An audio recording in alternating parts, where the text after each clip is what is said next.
name is Claire O'Neill, and I'm getting my master's in education and anthropology in education.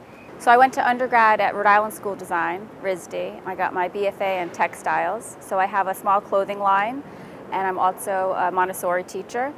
And it all came together at TC to study anthropology and education. And even when I described the degree at Teachers College, that's sort of that polite nod, and then I realized people have no idea how anthropology and education come together.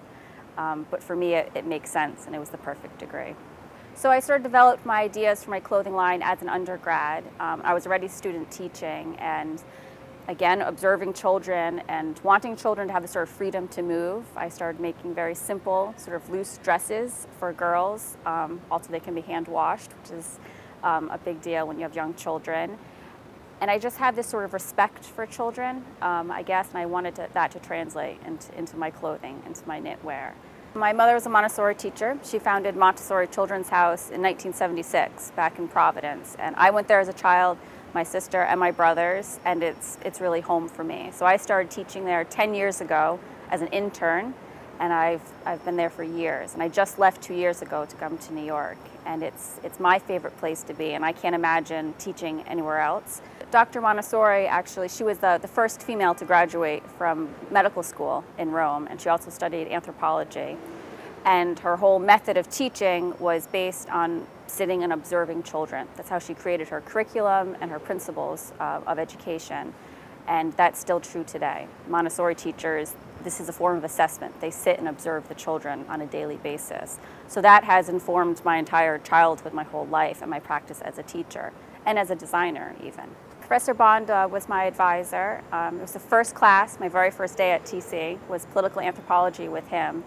And he talks a lot about people sort of having a say in their own education and constructing their own knowledge. And for me, that just aligns perfectly with my belief of children having a sort of stake in their education, having a choice in how they spend their day and how they sort of proceed. So my father is a film professor and also makes documentary films. So he's collaborated with several anthropologists from Brown, and he did a film in the 80s, actually the summer my sister and I were born, in Tanzania. So Professor Bond did borrow the film, and it was about the history of ironsmithing in Tanzania as a practice, and it's ancient, you know, hundreds and hundreds of years, and they use it as sort of initiation rites in Tanzania.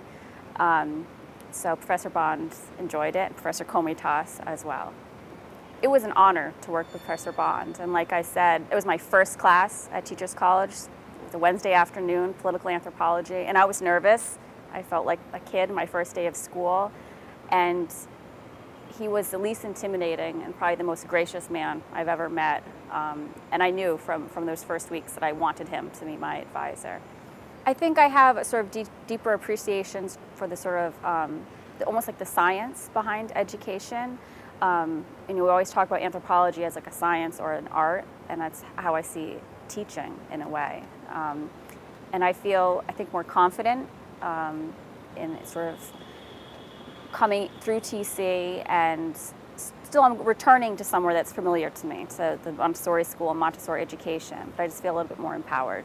We're hoping to possibly expand. My sister is on the board. It's really a family affair. But they've always been very supportive of me. They have copies of all my thesis, my papers in the office. And it's just a good place to be. So looking forward, I know that everything I've done here, especially with my final paper, will help me.